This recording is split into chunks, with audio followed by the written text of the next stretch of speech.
अनंत पर्यायै दर्पणतलैव सकला प्रतिफलति पदार्थमालिका यत्र परमागमस्य बीजं निषेद्धजात्यन्धसिन्धुर्विधानं सकलनयविलसितानां विरोधमथनं नमाम्यनेकान्तम् विरोधमथनं नमाम्यनेकान्तम्।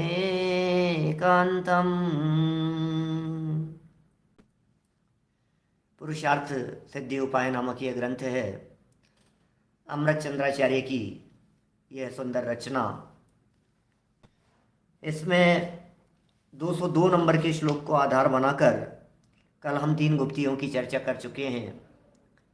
मन गुप्ति, वचन गुप्ति और काय गुप्ति। जहाँ तक इनके क्रम के संदर्भ में बात करें, सबसे पहले काय गुप्ति होती है, फिर वचन गुप्ति होती है और फिर मनोगुप्ति होती है। सबसे पहली बात, हम कोशिश ये करें कि कम से कम चलें फिरें, कम से कम घूमें, काय को स्थिर करने का प्रयास करें। बुद्धिपूर्वक बैठ जाएं एक स्थान पर।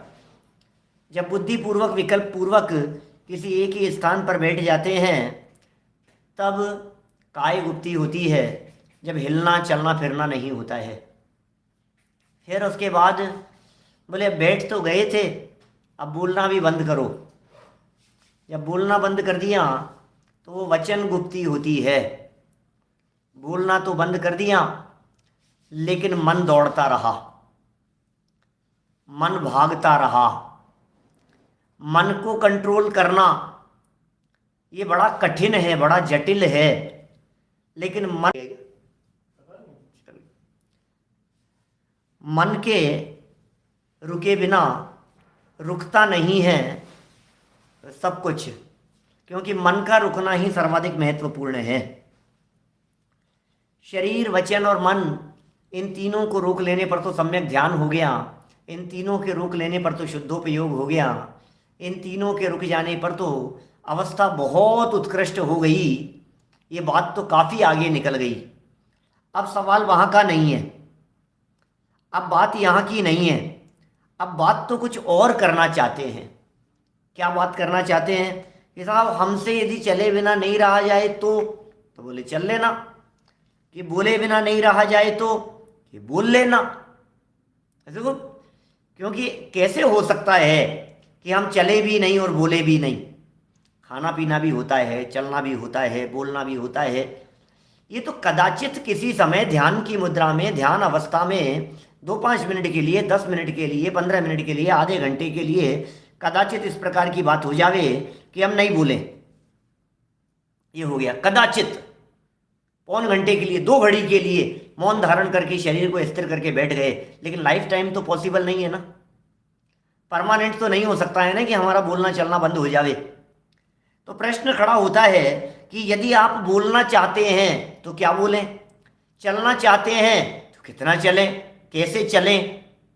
ये मुनिराजों के जीवन में चलने वाली क्रियाएं और प्रक्रियाएं, उनको यहाँ 5 प्रकार से कह रहे हैं। माने मुनिराज क्या क्या करते हैं ये बताओ। 5 समिति 3 गुप्ती कही थी ना हमने। 28 मूल गुण यदि मुनिराजों के जीवन में न भी हो तो 5 समिति और 3 गुप्ती इतने मात्र में मुनि दशा हो जाती है। 5 समिति और 3 गुप्ती, बस इतने मात्र में काम हो जाएगा। गुप्ती की चर्चा कर चुके हैं, समिति की चर्चा यहाँ प्रारंभ कर रहे हैं। मैं आपको बहुत स्पष्ट शब्दों में यह बात बतलाना चाहता हूँ कि हमारे जो भावलिंगी संत मुनिराज हैं वे 5 ही प्रकार के काम करते हैं। उनको 5 समितियां नाम दिया गया है। आप सोचिए जरा, आंख बंद करके देखिए मुनिराज क्या क्या करते हैं। बोलो क्या क्या हो सकता है। मुनिराज क्या क्या करेंगे? बोले या तो चलेंगे, क्या हाँ बिल्कुल चलते हैं कि नहीं मुनिराज? बोले मुनिराज चलते हैं। कि या फिर बोलेंगे, तो मुनिराज बोलते हैं कि नहीं? बिल्कुल बोलते हैं। चलना भी मुनिराज की लाइफ में है, बोलना भी मुनिराज की लाइफ में है। अच्छा, दो हो गए। तीसरा पॉइंट कहते हैं चलने और बोलने के साथ साथ बोले खाते भी हैं, भोजन भी करते हैं, आहार भी लेते हैं। बोले ये तीसरा बिंदु हो गया। चलना, बोलना, भोजन करना, या फिर किसी वस्तु को उठाना धरना। पीछी कमंडल है मुख्य, तो उनको उठाना और धरना। और एक स्टेप और आगे चलें तो यह कह सकते हैं चूंकि आहार किया था इसलिए निहार भी होगा। आहार माने भोजन को ग्रहण करना और निहार माने मलमूत्र क्षेपण करना, मलमूत्र त्याग, ये निहार कहलाता है। विहार माने गमन करना। तो मुनिराज गमन भी करते हैं, मुनिराज आहार भी करते हैं, मुनिराज निहार भी करते हैं, मुनिराज बोलते भी हैं और पीछी कमंडल आदि को उठाते और रखते भी हैं। ये पांच के अलावा यदि आपको कोई छठा कार्य नजर आ रहा हो तो बताओ। प्रवृत्तियों की चर्चा कर रहे हैं हम, मुनिराजों की प्रवृत्तियों की बात कर रहे हैं। पांच के अलावा कोई छठा कार्य आपको दिखाई देता है क्या? कुछ नहीं दिखाई देता। देखिए, इन्हीं को समझा रहे हैं कि यदि एक स्थान पर बैठे नहीं रहा जाए तो क्या करें, और वचन गुप्ती से नहीं रहा जाए तो क्या करें। पांच समितियों का वर्णन करते हैं। 230 नंबर पेज है मेरे सामने नई पुस्तकों में। 230 पेज है और 203 श्लोक है। डिजिट को आगे पीछे कर लीजिए। 230 नंबर पेज, 203 नंबर श्लोक, मूल श्लोक से पढ़ता हूं आगे। सम्यग् गमनागमनम सम्यग् भाषा तथैषणा सम्यक् सम्यग् ग्रहनिक्षेपौ व्युत्सर्गः सम्यगिति समिति। पुरानी पुस्तकों में 173 नंबर पेज है। गुजराती का भी आपकी स्क्रीन पर लिखा हुआ दिखेगा। अन्वयार्थ, सम्यक गमनागमनम, कैसे चलते हैं मुनिराज। देखो, मुनिराज की लाइफ स्टाइल देख रहे हैं, मुनिराज की जीवनचर्या को देख रहे हैं, मुनिराज का चलना बोलना खाना पीना सब कुछ। अरे देखो तो सही, ऑब्जर्वेशन होना चाहिए। मुनिराज कैसे चलते हैं, अरे मुनिराज कैसे खाते हैं, मुनिराज बोलते कैसे हैं। लगता है आपको यार कैसा बोलते हैं, ये कैसा बोल रहे हैं, ये कैसा खाते हैं, ये क्या करते हैं, ये क्या कर रहे हैं। सोचो जरा, यदि आप गंभीरता से सोचेंगे तो आपको बात बड़ा मजा आएगा, उन्हें देख देख करके आनंद आएगा। मुनिराज कैसे चलते हैं, बोले सावधानी से देखभाल कर गमन करते हैं और आगमन करते हैं। गमन माने जाना और आगमन माने लौट आना। देखभाल कर गमन भी करते हैं और आगमन भी करते हैं। सम्यक भाषा, उत्तम हित मित रूप वचन बोलना, ये भाषा है उनकी। उत्तम वचन बोलते हैं, हितकारी वचन भी बोलते हैं, मित वचन भी बोलते हैं। उत्तम हित मित वचन बोलना, दो हो गए सब। इसको तीसरा पॉइंट देखिए, सम्यक एषणा, योग्य आहार का ग्रहण, ये सम्यक एषणा है। फिर सम्यक निग्रह, सम्यक ग्रह निक्षेपौ, पदार्थ का यत्न पूर्वक ग्रहण और यत्न पूर्वक क्षेपण। क्षेपण माने होता है धरना। पुष्पांजलिम क्षिपेत, बोलते हैं ना अपन, पुष्पांजलि क्षपामी, क्षेपण माने धरना रखना, पुष्प क्षेपण करता हूं। पदार्थ का यत्न पूर्वक ग्रहण और क्षेपण करना, तथा माने और। सम्यक व्युत्सर्ग है, प्रासुक भूमि देखकर मलमूत्रादि का त्याग करना। इति, इस प्रकार ये पांच समितियां हैं, ये पांच समितियां हैं इस प्रकार। देखिए भाई साहब, पांच बातें आपकी ख्याल में आई या नहीं। मैं वापस यहां आपको इस अन्वयार्थ में दिखा रहा हूं। सावधानी से चलना और बोलना। चलना ये कहलाता है ईरिया, अभी नीचे पढ़ेंगे अपन। ईरिया समिति के बारे में। सावधानी से देखभाल कर गमन करना और आगमन करना, पहला नंबर हो गया, इसको कहते हैं ईरिया समिति। दूसरा है बोलने से रिलेटेड, बोलें तो कैसे बोलें, बोले हित मित और प्रिय वचन बोलना, ये दूसरी समिति है, इसका नाम है भाषा समिति। योग्य रीति से निर्दोष आहार ग्रहण करना, ये कहलाता है एषणा समिति। ईरिया, भाषा, एषणा, एषणा माने भोजन संबंधी है, भोजन किस तरह से ग्रहण करेंगे, दोषों और अंतरायों को टाल करके, वो एषणा है, तीसरा नंबर हो गया। चौथा प्रासुक भूमि देख नहीं, पदार्थ का यत्न पूर्वक ग्रहण और त्याग, इसे कहते हैं आदान और निक्षेपण समिति। पदार्थ को ग्रहण करना, पदार्थ को रखना, यह आदान निक्षेपण है। और प्रासुक भूमि देखकर मलमूत्र का त्याग करना, यह कहलाता है प्रतिष्ठापना समिति, प्रतिष्ठापन समिति। तो 5 हो गई ये कुल मिलाकर। इनमें से हम चर्चा प्रारंभ कर रहे हैं यहाँ टीका के माध्यम से ईरिया समिति की। बहुत सुंदर चर्चा है, गंभीर चर्चा है, अनेक प्रकार के भ्रम टूट जाएंगे, अनेक प्रकार की भ्रांतियाँ मिट जाएंगी, व्यर्थ के विकल्प टूट जाएंगे, पहचान होगी, सच की पहचान, वास्तविकता की पहचान, गुरुओं का यथार्थ निर्णय करके गुरु बनने की भावना। ये कह रहे हैं टीका पढ़ो। सम्यक गमनागमनम, सम्यक भाषा तथा सम्यक एषणा च सम्यक निक्षेपौ सम्यक व्युत्सर्ग है इति समिति है। ईरिया समिति क्या है? मुनिराज दिन में, एक एक शब्द देखना, गंभीर शब्द है। मुनिराज दिन में, इसका मतलब रात में नहीं। पॉइंट निकालते जाना, बातें गंभीरता से समझते जाना।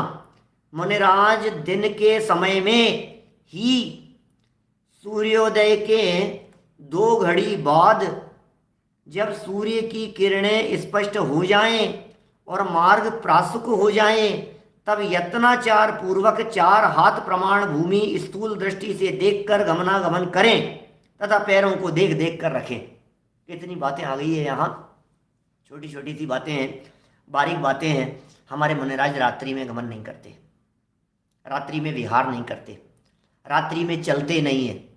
बोलो, स्पष्ट हो रही है बात? दिन के समय में चलेंगे।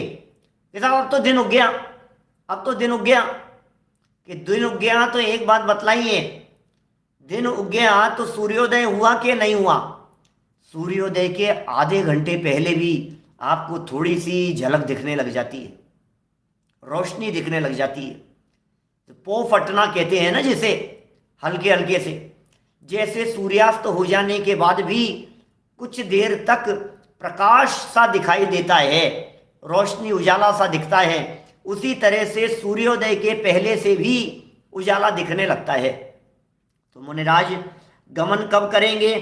बोले सूर्यास्त होता है, सूर्यास्त के 2 घड़ी पहले गमन बंद कर देते हैं, सूर्योदय के 2 घड़ी बाद गमन करना प्रारंभ करते हैं। माने दिन में ही मुनिराज चलते हैं। और कब? जब सूर्य की किरणें स्पष्ट हो जाएं तब चलते हैं। सूर्य की किरणें जब अत्यंत स्पष्ट दिखाई देवे तो उनका गमन होता है। और मार्ग प्रासुक हो जाए, ये क्या होता है? मार्ग कैसे प्रासुक होता है? नीचे बतलाएंगे, 2 लाइन नीचे बतला रहे हैं। बादल बहुत ज्यादा घने हो रहे हों, मुनिराज नहीं गमन करें, थोड़ा चलें, पर्याप्त रोशनी प्रकाश हो। अरे भाई, मूल प्रयोजन तो जीव जंतुओं की सुरक्षा का है, आत्मरक्षा पूर्वक, यत्नाचार पूर्वक प्रवृत्ति है, सावधानी पूर्वक प्रवृत्ति है। बादल छा रहे हो मान लीजिए, तो भी यदि दिन है, प्रकाश है, उचित प्रकाश दिखाई दे रहा है तो गमन कर सकते हैं। और इतने बादल छा गए हैं कि आंखों से देखने पर नीचे चलती हुई चींटी नहीं दिखाई दे रही है, मकोड़े नहीं दिखाई दे रहे हैं, तो फिर गमन नहीं करेंगे। स्वविवेक से निर्णय करें इसके बारे में। तो कितना स्पष्ट शब्दों में कह दिया, यत्नाचार पूर्वक, मार्ग प्रासुक हो जाए तब। मार्ग कैसे प्रासुक होता है? हमने तो जल के प्रासुक करने की विधि सुनी है कि पानी को अपन गर्म कर लेते हैं तो प्रासुक हो जाता है। पानी कैसे प्रासुक होगा बतलाइए? प्रासुक करके लेना चाहिए साहब। प्रासुक माने गाला हुआ, गर्म किया हुआ, उबाल करके ठंडा किया हुआ, वो होता है प्रासुक पानी। कच्चे जल से मुनिराज का जन्माभिषेक भी नहीं होता है। जलाभिषेक कहते हैं, जिसे अपन प्रक्षाल कहते हैं, उसमें कच्चे जल का उपयोग नहीं लिया जाता है। छने हुए पानी से मुनिराज का प्रक्षाल कर लेने की नहीं चलेगा, गर्म किया हुआ होना चाहिए, तो वो प्रासुक हो जाता है। ये सब प्रासुक जल तो समझ में आ रहा है, तो जमीन कैसे प्रासुक होगी ये बतलाइए। जमीन किस प्रकार से प्रासुक होगी? बोले जमीन की प्रासुकता के लिए सुनो जरा बात क्या कह रहे हैं। यत्नाचार पूर्वक 4 हाथ प्रमाण भूमि स्थूल दृष्टि से देखकर, पहले तो ये समझो 4 हाथ प्रमाण कितना होता है। 4 हाथ प्रमाण मतलब लगभग 5 साढ़े 5 फीट के आसपास समझ लीजिए, इतनी दूरी। हिसाब 5 साढ़े 5 फीट के आसपास ये जो बात कही जा रही है, ये बात अपनी दृष्टि से कही जा रही है, हमारी हाइट वाले लोगों की दृष्टि से। नॉर्मली अपन जो 5 साढ़े 5 फीट की हाइट वाले हैं उनकी दृष्टि से। वास्तव में 4 हाथ का अर्थ ये आत्मांगुल से हाथ लगाना चाहिए। आत्मांगुल मतलब प्रत्येक व्यक्ति का अंगुल अपना अपना होता है, उसे आत्मांगुल कहते हैं, उसे आत्मांगुल कहा जाता है। हर व्यक्ति का अपना अपना अंगुल, वो आत्मांगुल है। क्या बात कह रहे हैं साहब? तो ऐसे अपना अपना हाथ, वो उसकी दृष्टि से मैंने कहने का अभिप्राय यह है कि चलते समय निगाह नीची करके चल रहे हैं और लगभग 2-3 कदम आगे तक का हमारे को दिखाई दे रहा है। इतना ही दिख सकता है चलते समय, ज़्यादा आगे तक ऐसे नहीं, नीचे देख करके चल रहे हैं। ईरिया समिति कहलाती है ये। खुद के हाथ के आधार पर गमन करें यत्नाचार पूर्वक स्थूल दृष्टि से, और पैरों को देख देख कर रखें सावधानी पूर्वक। मुनिराज भागते नहीं हैं, दौड़ते नहीं हैं। क्या ये कह रहे हैं? जब मार्ग पर घोड़ा गाड़ी पथिक आदि चलने लगते हैं तब वे सहज ही प्रासुक हो जाता है। ये मार्ग के प्रासुक होने की विधि बतला रहे हैं। मार्ग किस तरह से प्रासुक होता है आपको मालूम है? हमारे मुनिराज चलते हैं 4 हाथ जमीन देख करके, एरिया समिति पूर्वक। अच्छा, मुनिराज गाड़ी में बैठ सकते हैं कि नहीं? मुनिराज वाहन का उपयोग कर सकते हैं कि नहीं? मुनिराज बग्घी में बैठ सकते हैं कि नहीं? पशु वाले नहीं हो, आदमी पकड़ करके खींच रहे हो तो मुनिराज उसमें बैठ सकते हैं कि नहीं? मैं बात कर रहा हूँ आपसे, हम लोग सिर्फ बात कर रहे हैं। अभी कौन क्या कर रहा है, दुनिया में क्या चल रहा है वो मत देखना। एक बार गंभीरता से सिर्फ सिद्धांत समझने की कोशिश करना, सिर्फ प्रकरण को समझने की कोशिश करना। ये बातें किसी दूसरे के लिए नहीं है, ये बातें सिर्फ इसके लिए है कि मैं जब मुनि बनूंगा तो फिर वाहन का उपयोग नहीं करूंगा। क्यों? क्योंकि ईरिया समिति से चलना है उनको। ईरिया समिति माने 4 हाथ जमीन देख करके। अब कोई व्यक्ति गाड़ी में बैठ करके जाए तो गाड़ी 4 हाथ जमीन देख करके चल रही है कि नहीं चल रही है? क्या गाड़ी में बैठ करके जाएंगे तो गाड़ी 4 हाथ जमीन देखेगी कि नहीं? फ्लाइट में बैठ जाएंगे तो फ्लाइट 4 हाथ जमीन देख करके चल रही है या नहीं? ट्रेन में बैठ जाएं, किसी बग्घी वगैरह में बैठ जाएं तो घोड़े 4 हाथ जमीन देख करके चल रहे हैं। रथ में बैठ गए सब, रथ में, मुनिराज को रथ में बिठा दिया, मुनिराज को रथ में बिठा दिया। अरे रथ में बैठे बैठे तो नेमिनाथ स्वामी ने रथ छोड़ करके दीक्षा ले ली थी। रथ में बैठे बैठे काम नहीं चलता, उसको छोड़ा जाता है, क्योंकि रथ ईरिया समिति पूर्वक नहीं चलता। इन्हें नहीं साहब, कोई लोग उनको ये जो होता है ना, जिस तरह से कावट रखते हैं अपने कंधे पर, डोली जिस तरह से उठा लेते हैं, इस तरह से 4 व्यक्ति यदि उसे कोई व्यवस्था बना करके बिठा करके चलें तब तो क्या दिक्कत है कि भैया ईरिया समिति की प्रतिज्ञा तो हमने ली है, देख करके चलने का विधान, देख करके चलने का नियम, ये नियम तो हमारा है। हम दूसरे के बारे में कैसे बात कर सकते हैं? हम कैसे कहें दूसरे के बारे में ये देख करके चल लिया होगा? मैंने एक दिन पीछे बतलाया था, अतिथि संविभाग की चर्चा करते समय वहां मैंने आपको ये बात कही थी कि दूसरे के घर का भोजन, बना हुआ भोजन हमारे चौके में नहीं आ सकता है, क्योंकि हमने मुनिराज को आहार जल शुद्ध है ये कह करके आहार के लिए आमंत्रित किया है, बुलाया है, पड़गाहन किया है उन्हें, आहार जल शुद्ध है कह करके। अब दूसरे के चौके में किस तरह से भोजन बन करके आया है, कुछ सामग्री बन करके आई है और वो हमारे चौके में आ गई है, तो आहार जल शुद्धि की प्रतिज्ञा का क्या होगा। उसी बात को यहां अप्लाई कीजिए। 4 हाथ जमीन देख करके चलने की प्रतिज्ञा ली है क्या, 4 हाथ जमीन देख करके चलने की प्रतिज्ञा ली है। अब क्या करें, नहीं रख सकते हैं, किसी भी वाहन का उपयोग नहीं कर सकते हैं भाई साहब। सोचना जरा, लैपटॉप मोबाइल आदि के तो मतलब ही नहीं है इन सब बातों के, तो ये तो सब वर्जित ही हैं, इन सब के तो त्यागी होते ही हैं क्या। लोग कहते हैं साहब शास्त्रों में लिखा नहीं है कहीं भी मोबाइल का निषेध, शास्त्र में लिखा नहीं है लैपटॉप नहीं रख सकते हैं। कौन से शास्त्र में लिखा है ये बतलाओ कि लैपटॉप नहीं रख सकते हैं, बोलो। हैं, नहीं, किसी शास्त्र में नहीं लिखा है ना, तो फिर रखें कि नहीं रखें। अच्छा कौन से शास्त्र, फिर हम उल्टा कहते हैं, हम ये कहते हैं कौन से शास्त्र में लिखा है कि आप रख सकते हैं, ये बताओ। तो वो भी तो नहीं है। शास्त्रों में तो मुनिराज के रखने के संदर्भ में 3 ही बातें कही है ना, पीछी कमंडल और शास्त्र, शुचि ज्ञान संयम उपकरण, लकी के गहे लकी के धरे। ये कह रहे हैं मार्ग पर घोड़ा गाड़ी चल जाए, प्रासुक मार्ग की बात कर रहे हैं यहाँ। मार्ग किस प्रकार से प्रासुक होता है, जब मार्ग पर घोड़ा गाड़ी, उस जमाने की बात है, पुराने जमाने की,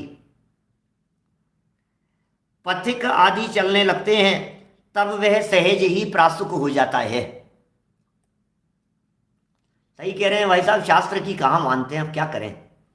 अब जो शास्त्र की भी नहीं मानते, ना हमारी मानते हैं, न शास्त्र की मानते हैं, न गुरुओं की मानते हैं, जो मनमानी करते हैं, फिर उनका क्या होगा। चतुर्गति परिभ्रमणी दिखाई देता है फिर ऐसे ऐसे है। फिर उनके बारे में तो बहुत कुंदाचार्य ने बड़ी कठोर भाषा का प्रयोग किया है अष्टपाउड़ जैसे ग्रंथों में। खूब जब प्रकरण चलता है तब हम चलाते भी हैं और चलाया भी है। अभी जो प्रकरण चल रहा है यहाँ भी बहुत चलेगी चर्चाएं, मुनिराज के 22 परिचयों के संदर्भ में, धर्मों के संदर्भ में अभी समितियों की चर्चा चल रही है, गुप्ती की कर चुके हैं अपन चर्चा, आवश्यकों की चर्चा कर चुके हैं। देखिए क्या बात कह दी, मुनिराज कहीं ध्यान अवस्था के अंदर बैठे हुए हैं और ध्यान अवस्था में बैठे हुए होने पर कोई व्यक्ति गमन कर रहा है। अब गमन करके चला गया सुबह। जब कोई व्यक्ति प्रातः काल गमन करके चला गया जिस रास्ते से, बोले वो रास्ता अपने आप ही प्रासुक हो गया।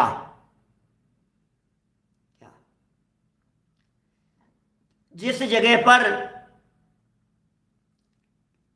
सूर्य की किरण पड़ गई अंतर्मुहूर्त के अंदर अंदर, वो रास्ता प्रासुक हो गया। रास्ता कैसे प्रासुक होगा, रास्ते के प्रासुक होने की विधि क्या है, मार्ग के प्रासुक होने की विधि क्या है, बतलाइए।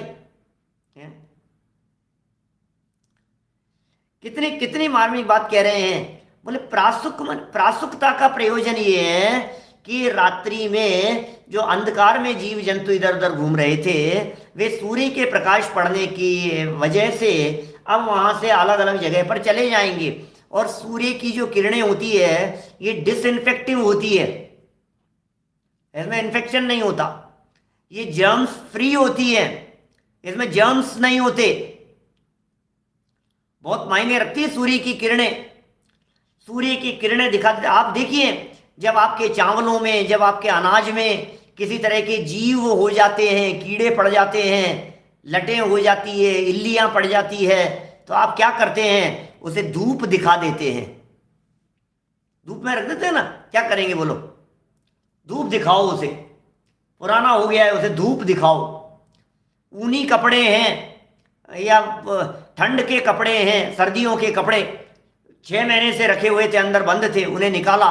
रजाइयाँ हैं पुरानी निकाली, कंबल निकाले, फिर क्या करते हैं, उन्हें धूप में रख देते हैं। क्यों धूप में क्यों रखते हैं उन्हें, उन्हें धूप क्यों दिखा रहे हैं? जीव जंतु रहित हो जाते हैं वे। धूप से भी शुद्धि होती है, कई तरह की शुद्धि की चर्चाएं। जल से शुद्धि होती है, काल से शुद्धि होती है, धूप से शुद्धि होती है, हवा से शुद्धि होती है। कई तरह की शुद्धियों की चर्चा की है सदाशिवदास जी ने रत्नकरण श्रावकाचार में। कभी प्रसंग बनेगा तो उन शुद्धियों की चर्चा करेंगे। कुछ को काल गमन होने से ही शुद्ध मान लिया जाता है। बोलो, देखिए क्या कह रहे हैं यहां पर। प्रासुक कैसे हो गई ये जमीन? क्योंकि यहां सूर्य की किरणें पड़ गई।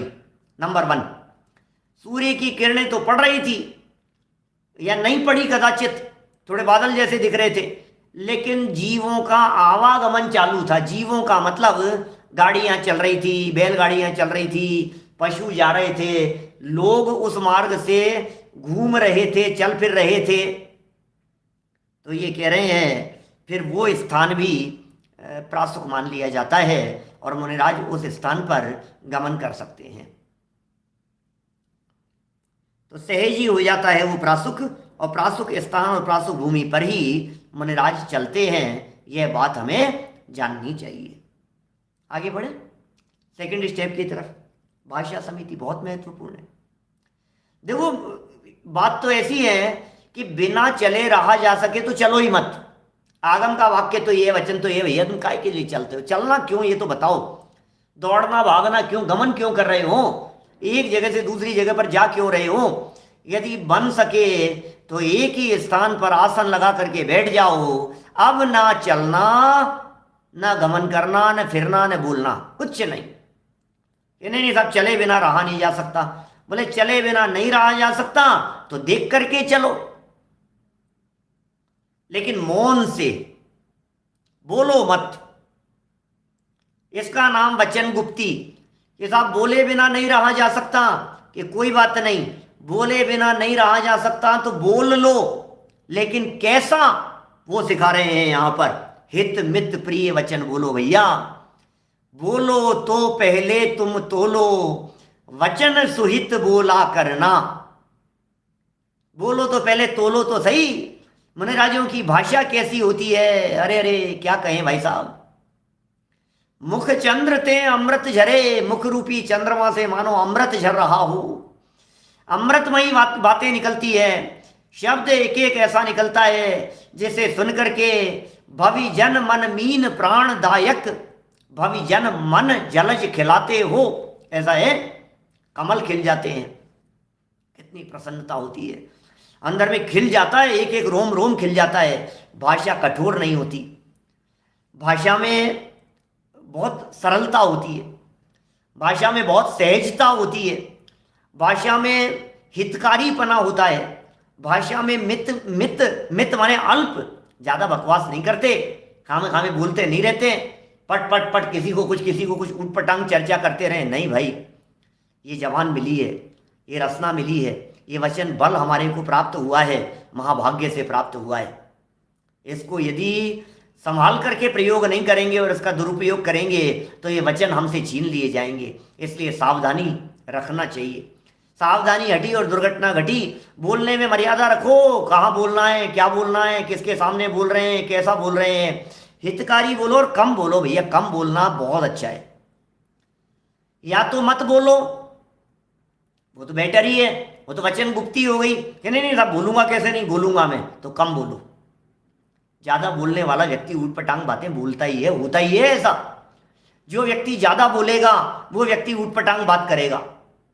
जो व्यक्ति कुछ न कुछ जबरदस्ती बोल रहा है तो फिर ऊटपटांग बातें ही निकलेगी। अच्छी बातें हैं कितनी हमारे पास में जो निकलेंगी। बोलते हैं तो क्या बोलते हैं, कैसे बोलते हैं, कितना बोलते हैं, उसको यहाँ भाषा समिति के माध्यम से कहा जा रहा है। मुनिराजों को देखो जरा, वाणी तो सुनो। भव्य जीव महाभाग्य से मुनिराजों के चरणों में जाकर हाथ जोड़ करके बैठते हैं कि मुनिराज के कुछ वचनों का लाभ मिल जाए, कुछ अमृत वर्षा हो जाए। ऐसा लगता है जैसे अमृत झर रहा हो। मुख को चंद्रमा की उपमा दी गई है, मुख को चंद्रमा की उपमा दी है और यह कहा है कि इस मुख रूपी चंद्रमा से झरता है अमृत।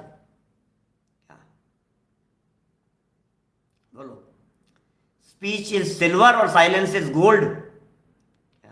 पाटनी जी कह रहे हैं बोलना चांदी है और चुप रहना सोना है। आप देखिए, इसलिए जो व्यक्ति कम बोलते हैं ना, सुनना मेरी बात, बहुत मार्मिक बात कह रहा हूं, जो व्यक्ति कम बोलते हैं उन व्यक्तियों का जो वचन जबान से निकलता है रिद्धियां जैसी प्रकट हो जाती है। कम बोलें और बोलें तो हितकारी बात बोलें, जिन वचन बोलें उनके वचनों में वचन बल रिद्धि प्रकट हो जाती है, और वचन बल ऐसी रिद्धि प्रकट होती है कि वे जवान से जो बोलते हैं वो काम स्वयमेव हो जाते हैं। इधर होठ हिले और उधर स्वयमेव अपने आप काम होने लगे। ये है चमत्कार उस वचन बल का, लेकिन वचनों का दुरुपयोग नहीं किया था, इसका चमत्कार है। मत बोलो, कम बोलो। क्या बोलना है हमारे को, क्या बोलें, किससे बोलें, मत बोलो कि नहीं, बहुत कम बोलते हैं। आपको मालूम है, देखा होगा आपने, प्रैक्टिकल अनुभव कीजिए। आप आस पड़ोस में चारों तरफ, आस पड़ोस में यदि आप चारों तरफ देखेंगे तो आप महसूस करेंगे इस दुनिया में, इस धरातल पर जितने इंटेलिजेंट लोग दिखाई देते हैं सब कम बोलने वाले होते हैं। कम बोलना इंटेलिजेंसी की निशानी है, और ज्यादा बकबक करना, बकवास करना, बोलना, यह मूर्खता की निशानी है। कम बोलो। आप देखो, ज्ञानियों को देखिए, आप कुछ नहीं बोलते, मुस्कुराते बस, ओके, ज्यादा नहीं, ज्यादा बहस नहीं करते हैं, छी छी छी ऊ ई आई नहीं करते रहते हैं। बहुत कितना डिसेंट होते हैं वो लोग।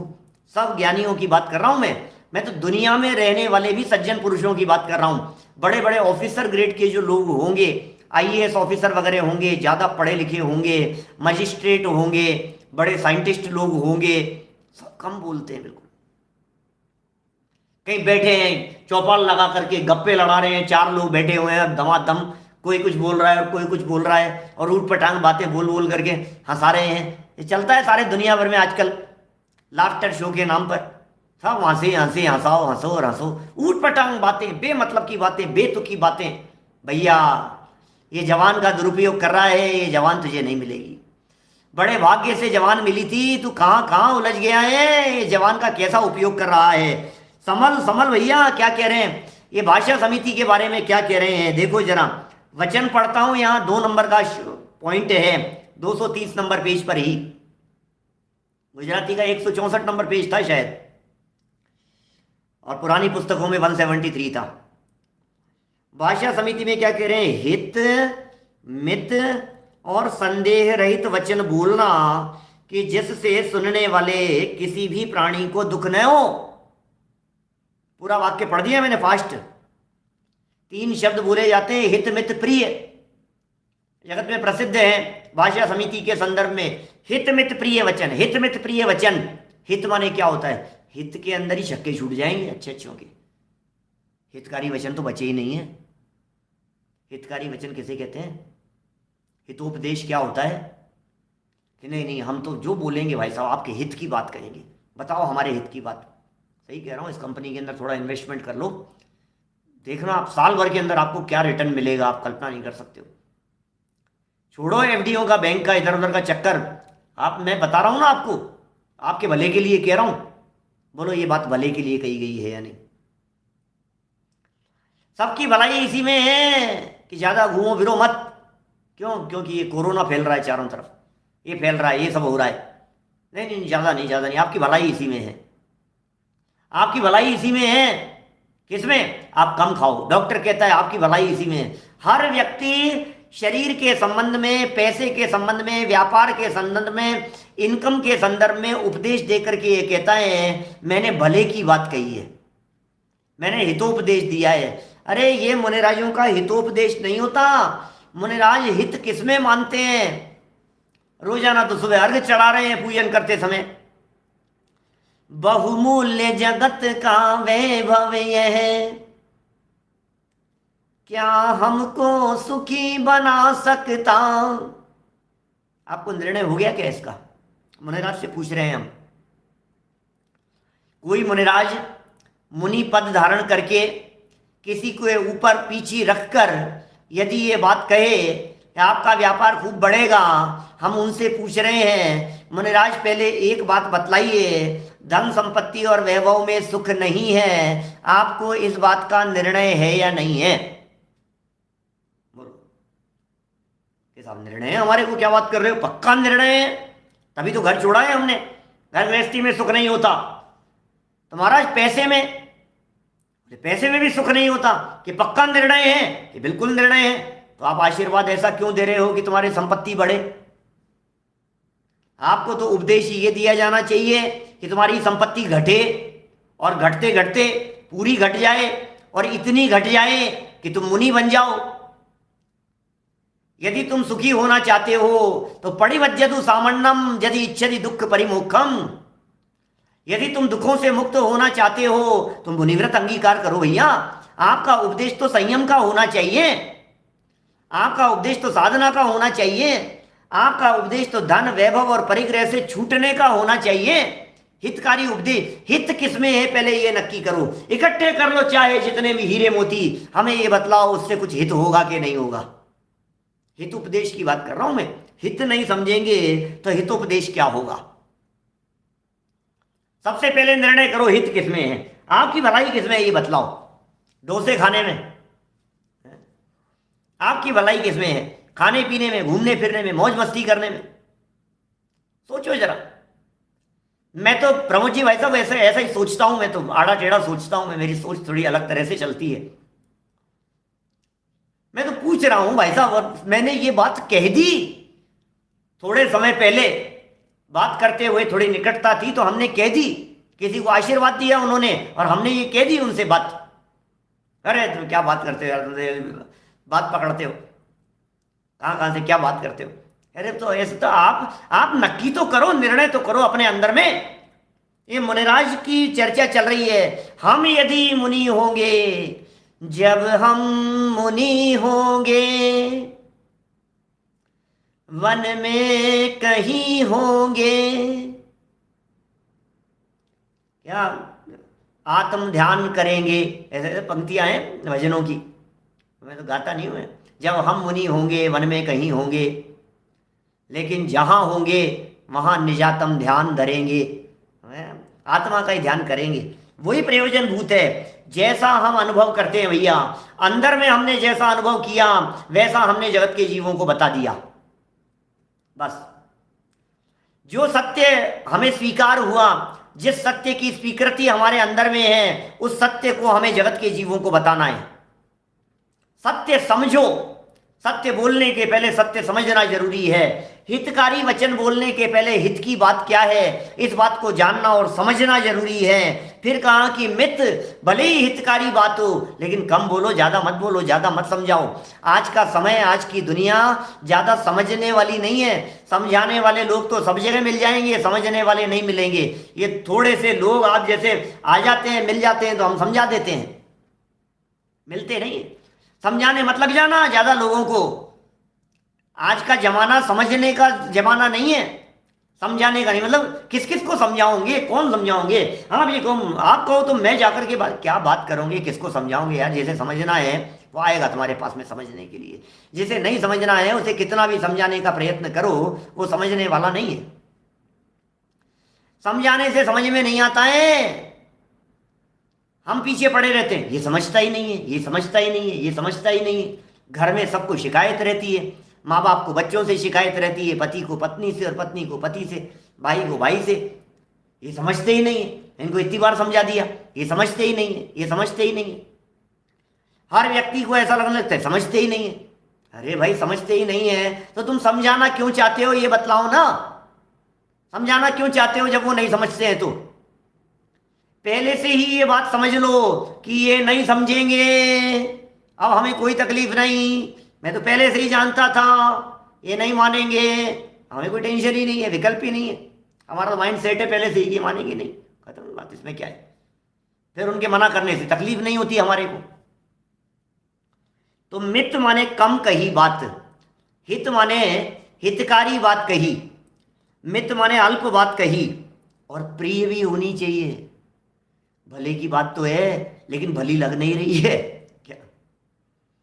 भले की बात तो है लेकिन दुनिया समझना नहीं चाह रही है। भले की बात तो है लेकिन मत कहो भले ही भले की बात हो। ज़्यादा कहने से हितकारी बात भी गड़बड़ दिखती है। इतना पीछे क्यों पड़ रहे हैं, ये बार बार में क्यों कह रहे हैं, ये क्यों पीछे पड़े हुए हैं हमारे, इनको हमसे क्या लेना देना है, ये हमें बार बार में क्यों कहते हैं, ये सुबह जल्दी उठने के लिए क्यों कह रहे हैं, ये स्वाध्याय में क्यों बुला रहे हैं पंडित जी, ये बताओ, ये बताओ जल्दी। ये पंडित जी ऐसी प्रेरणा क्यों दे रहे हैं कि तुम प्रवचन सुनने के लिए और लोगों को लेकर के आओ, इनको अपनी संख्या बढ़ानी होगी। ये वारे बात, उल्टी बुद्धि वालों को उल्टी बात समझ में आएगी, क्या करें। नहीं नहीं, ये कह रहे हैं इनको भी कुछ ना कुछ मतलब होगा, इनकी संख्या बढ़ जाएगी, इनका ये हो जाएगा, इनकी भीड़ इकट्ठी हो जाएगी, इनका नाम हो जाएगा, इनका प्रोग्राम सक्सेसफुल हो जाएगा, न मालूम कुछ ना कुछ बात होगी इनके मन में, इसलिए ये ऐसी बात कर रहे हैं। भैया ऐसा नहीं है, ये बात कह रहे हैं यहाँ हित के साथ में मित, यदि मित नहीं है तो बात प्रिय नहीं लगती है। बात बार बार में ज्यादा कही जावे तो हितकारी बात भी अप्रिय लगने लग जाती है, ऐसा लगने लग जाता है ये क्यों कह रहे हैं यार, ये फिर आ गए यार, ये माथा खाएंगे यार, ये फिर आ गए, फिर ये दिमाग चाटेंगे हमारा, ऐसा लगने लग जाता है। सोचना आप लोग भी फील करते होंगे कई बार, जब आपको आपके घर के बड़े बुजुर्ग कोई ज्ञानी धर्मात्मा बार बार में किसी चीज के बारे में टोकते हो तो आप रास्ता ही बदल लेते हैं, आसपास में नहीं जाना, सामने नहीं जाना, इधर उधर घूम जाना, ऐसा करते रहते हैं। कितना होता है ऐसा, प्रैक्टिकली होता है कि नहीं इस तरह का, मुंह छिपा लिए अरे यार, वो फिर कहेंगे प्रवचन में बैठा करो, फिर तुम दर्शन करके चले जाते हो, आज बैठना मेरे कहने से। भाई साहब वो मिले नहीं, वो देख नहीं लेवे, छिप करके दर्शन करके निकल जाता है। उनका मंदिर आने का टाइम हो तो टाइम बदल देता है। क्यों हो गया ऐसा? क्योंकि ज्यादा ही पीछे पड़ गए आप। ज्यादा पीछे मत पड़ो। बैलेंस की बात मैंने एक दिन कब कही थी, बीच में किसी गोष्ठी में मैंने ऐसी बात कही थी। दो तरह की समस्याएं आज युवा वर्ग में दिखाई दे रही है, युवाओं के साथ में, जो बुजुर्गों को समझनी पड़ेगी, जो घर के बड़े लोगों को समझनी पड़ेगी। कई घर तो इस प्रकार के हैं जिन घरों में बच्चों को किसी भी प्रकार के आचरण प्रवृत्ति के लिए, धार्मिक आचरण के लिए, जिन मंदिर स्वाध्याय पूजा भक्ति के लिए कुछ भी नहीं कहा जाता है। कुछ तो ऐसे माता पिता हैं, हम कुछ भी नहीं कहते, अरे बच्चा है कर ले, छोड़ो कोई बात नहीं, जान दो, जा तो खेल यार, घूम मस्ती कर, तो फिर तो खेलने मस्ती के दिन है। एक तो ऐसे माता पिता हैं। दूसरे माता पिता इस प्रकार के हैं जो पीछे पड़े रहते हैं डंडा लेकर के, तो आएगा कि नहीं, तेरे को सुनना है, तेरे को सुनना है, तेरे को सुनना है, पीछे पड़े रहते हैं, आ जाना बस, आज तेरे को कह दिया है बस, दिन में 10 बार टोक देंगे, तेरे को ध्यान है ना, आज पंडित जी आए हैं, तेरे को ध्यान है ना, विद्वान को बुलाए। मैं कह रहा हूं दोनों ही गलत है, दोनों ही ठीक नहीं है। बिल्कुल नहीं कहना ये भी ठीक नहीं है, और ज्यादा कहना ये भी ठीक नहीं है। हितकारी बात है तो कहो, लेकिन मित कहो, क्योंकि अधिक कहते ही वो सब गड़बड़ हो जाएगी। लेकिन हितकारी बात का अर्थ सिर्फ इतना ही समझना चाहिए कि जिसमें आत्महित हो। इसलिए माथे पर पीछी लगा करके धन संपत्ति बढ़ने का आशीर्वाद, ये सच में उल्टा आशीर्वाद है, ये संसार में उलझाने का आशीर्वाद है, ये हितकारी नहीं हो सकता है, ये जंजाल है। अरे जिया जग धोखे की टाटी, झूठा उद्यम लोग करते हैं, जामे निश्चिन घाटी। बोलो, परिवार के लोग, समाज के लोग, ये सब जंजाल हैं, उलझने हैं। जितनी ज्यादा उलझने होगी उतना ज्यादा सुलझने और समझने का चांस नहीं मिलेगा। इसलिए कितना स्पष्ट शब्दों में ये कह रहे हैं, यदि आप उलझनों से बचना चाहते हो, उलझनों से बचाना चाहते हो, सच में सामने वाले का भला चाहते हो, तो उपदेश ऐसा दो जिससे उसका वास्तव में हित हो, वो हितकारी उपदेश है। मुनि भूमिका की चर्चा चल रही है। ईरिया समिति और भाषा समिति, दो प्रकार की समितियों की चर्चा हम आपके बीच में अपेक्षित विस्तार से कर चुके हैं। मैं सोचता हूँ ये जो आगे प्रकरण है ये आज पूरा नहीं होगा, इस समितियों वाले प्रकरण को कल आगे बढ़ाएंगे, कल पूरा करेंगे। आप लोग थोड़ा सा विचार चिंतन करना। मैंने जिस तरह की बातें कही है, प्रासुक जमीन के संदर्भ में, चलने के संदर्भ में, वाहन का प्रयोग न करने के संदर्भ में, मधुर वाणी बोलने के संदर्भ में, हितकारी वचन बोलने के संदर्भ में ये जो बातें कही हैं, इन बातों को बहुत गंभीरता से ध्यान रखना, सोचना और समझना, विचार करना और चिंतन करना, तो कुछ ना कुछ तथ्य हासिल होगा। अदरवाइज तो जैसी चल रही है वैसी चलती रहेगी, और क्या दम है इसमें। इस तरह की बात है। चलिए, कल कुछ विशेष प्रवचन मेरा करने का मूड है न्यू ईयर के अवसर पर, हैप्पी न्यू ईयर नाम से। अब कब करूँगा, या तो सायंकालीन रात्रि वाला प्रवचन विशेष कर लेते हैं अपन, 1 जनवरी का दिन है, आप लोग सब औरों को भी सूचित कर लेवें, हैप्पी न्यू ईयर के नाम से अपन रात को चर्चा करेंगे कल। और आज हमारे ढाई दीप के कार्यक्रमों के अंतर्गत एक विशेष कार्यक्रम 9:30 बजे से शुरू होने वाला है, जो नव वर्ष के स्वागत के लिए है। 9:30 बजे लगभग शुरू होगा। लिंक आपको मिल जाएगी, यहाँ भी आप सुन सकते हैं जहाँ सुन रहे हैं। 9:30 बजे से लेकर के और करीब 12 बजे, 12:05-10 तक का वो समय, और बहुत गजब के प्रोग्राम, जिस तरह से सब घर में बैठे हुए हैं, अवश्य आप लोग उन सब का लाभ लेवें। जो भी कार्यक्रम जिस तरह से संचालित होंगे, लिंक भी यथावत जैसे अपने जो ग्रुप हैं, जिन ग्रुपों से आप जुड़ते हैं, उन ग्रुपों के ऊपर भी लिंक डाल दी जाएगी। अभी जनवाणी निज निधि निज में बताई, यह अनंत उपकार है, उसके लिए जनवाणी माँ को वंदना शतवार है, वंदना शतवार है। 9 वर्णों का मंत्र।